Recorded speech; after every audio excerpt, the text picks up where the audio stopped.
Hello, আসসালামু আলাইকুম। কেমন আছেন সবাই? আশা করি ভালো আছেন।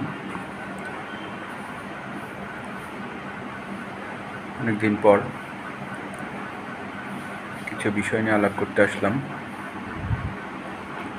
আসলে এই যে ভিডিও বানাই বা ভিডিও করি বা আপনাদের সাথে মাঝে মধ্যে কথা বলার চেষ্টা করি, এগুলো ঠিক আমার সাথে যায় না। আমি এই মাধ্যমের মানুষ না এবং এসব বিষয়ে কথা বলার মতো এক্সপার্টিসও আমার নেই। তবে আমাদের দেশের সাধারণ নাগরিক হিসেবে আমরা অনেক সময় অনেক কিছু বলতে চাই।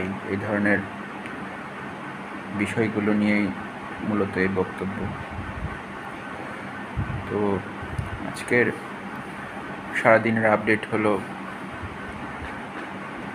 বিএনপির পক্ষ থেকে 227টি আসনে তাদের প্রার্থী মনোনয়ন দিয়েছে এবং কিছু আসনে প্রার্থী খালি রাখা হয়েছে।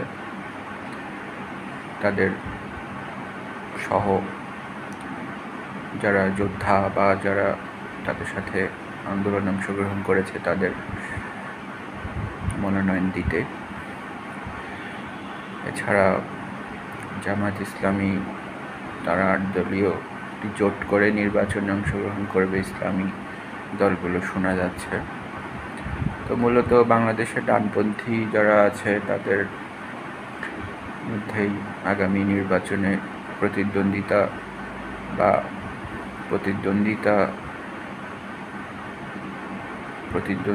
দেখার মতো একটা পরিবেশ তৈরি করার চেষ্টা চলছে। এবং আসলে আপনারা হয়তো অনেকে আমাকে চিনেন এবং এই যে চেনা গণ্ডির মধ্যে অনেকে আমি কথা বলছি এটা পছন্দ করছে না। বিভিন্নভাবে আমাকে বোঝানোর চেষ্টা করছে যে কথা বলিয়েন না, বলিস না। আসলে এইসব বিষয়ে আমার কথা বলার যেটি দরকার সেটি হচ্ছে বাংলাদেশে একটি স্থিতিশীল পরিবেশ, যেটা আমরা সবাই আশা করি। সেটি এই মুহূর্তে নাই এবং ভবিষ্যতে আসবে